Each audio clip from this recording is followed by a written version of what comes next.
Right, so we're going to talk about the effects of motor neurone lesions. So, with this diagram, we have got the feedback loop from the alpha motor neuron coming back via the 1 alpha loop. We've simplified it a little bit, but remembering the signal is sent via the alpha motor neuron to the nicotinic receptor, where acetylcholine is released and the extrafusor fibre, then the muscle contracts. The muscle spindle detects the stretch, feeds that back via the 1 alpha loop to the and then they can decide if more or less contraction is needed. Just put the direction of travel on there, just so we remember. So that's that loop, and that comes from here. So the higher centres of the brain control movement. So remember, it comes in from the cortex, comes down through the midbrain. Remember, in a thick line, in a thick wodge of stuff. Then it separates in the pons. Then it goes back in a nice thick bundle down through the medulla, and at the lower part of the medulla decussates, and then comes down the spinal cord. And then we get our message it goes out to the muscle, and then the muscle does what it does. Okay, so we're going to talk about what happens when there are lesions. So upper motor neurone lesions, which is here in brown, and then lower motor neurone lesions in purple here. And this is how they will affect movement and how they are in comparison to each other, which will become a bit more obvious when we get going. So muscle mass, right? If we have an upper motor neurone lesion, right? Actually, let's just talk about what upper and lower motor neurone lesions are. So an upper motor neurone lesion, or an upper motor neuron, is the motor neuron that descends from the motor cortex down to the level of the alpha motor neuron. Okay, so that's your upper motor neuron. So your lower motor neuron is the one from the ventral horn, and onwards. So, i.e., that part that goes to the target muscle. So, upper, lower. So, right, back to mass. So, in terms of mass, remember we said acetylcholine is what's it called? Neurotransmitter at the neuromuscular junction at this nicotinic receptor.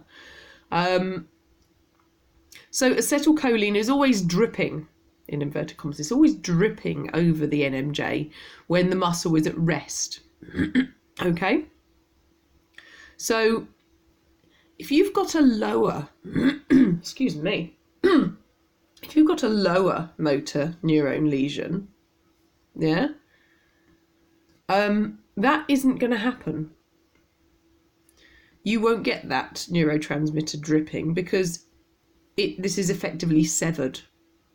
It's not physically severed, it's effectively severed. Yeah? So you will lose muscle mass. You will lose muscle mass. Oh, sorry, I'm talking shit. Sorry, I'm talking about a lower motor neuron lesion there. So a lower motor neuron lesion. I wonder why that didn't make sense in my head. This is all logic. Neuroscience is just logic, right? So you've got a lower motor neuron lesion. That acetylcholine is not going, it's not dripping through. So you're going to get muscle wastage of about 60 to 80%. If you've got an upper motor neuron lesion, right, this is in inverted commas effectively severing here, you will still get some acetylcholine dripping across the neuromuscular junction, but to a lesser extent. So muscle wastage would be approximately 20%.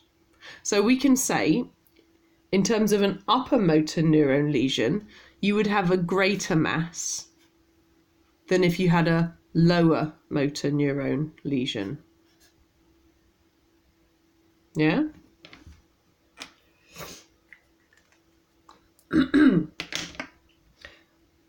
So power with a lower motor neuron lesion,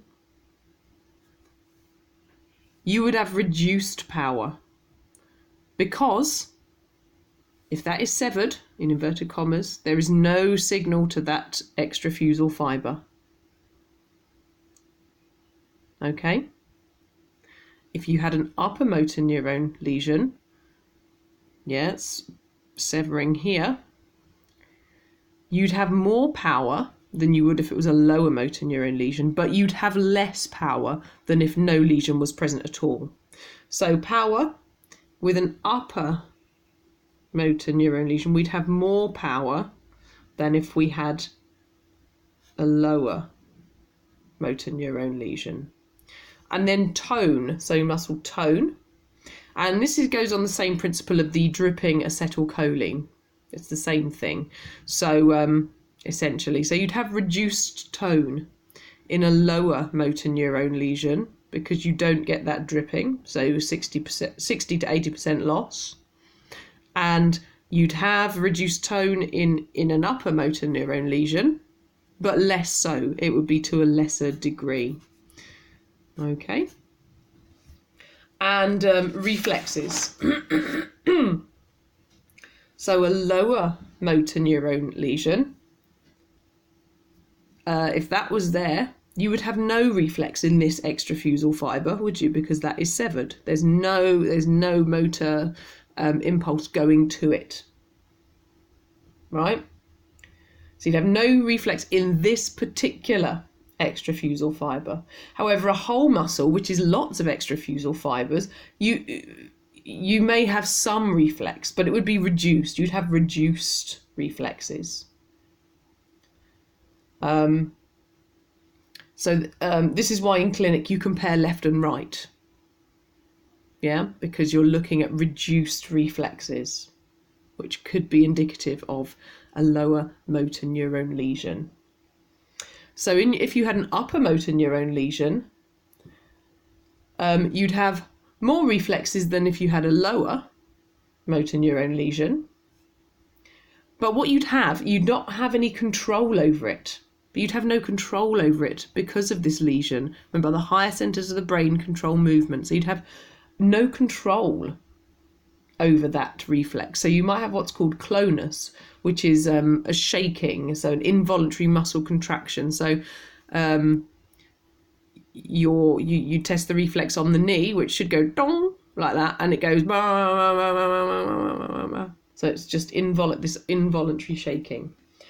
So again, this would be more, that would be less. And then your Babinski reflexes. So now upper motor neuron lesions, right? So this, back to my drawing, this is effectively severed, okay? So there is no upper motor neuron control, okay? There's nothing going on there. So therefore the frontal lobe has no control over your primitive reflex, yeah? Your Babinski is your primitive reflex. Do you remember your frontal lobe, it wears off over, as you grow, your frontal lobe controls it, if you like. So the frontal lobe has no control over that. So your primitive reflex comes back. Your Babinski reflex will test positive. Yeah, so that's for an upper. So your Babinski reflex would be up going for an upper motor neuron lesion. So which therefore means if you had a lower motor neuron lesion, your Babinski would be downgoing. That wouldn't test, it would test negative.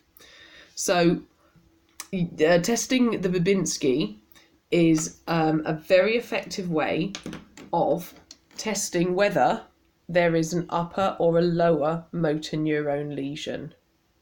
So you'd only get the Babinski reflex, a positive test on it, if there was an upper motor neuron lesion.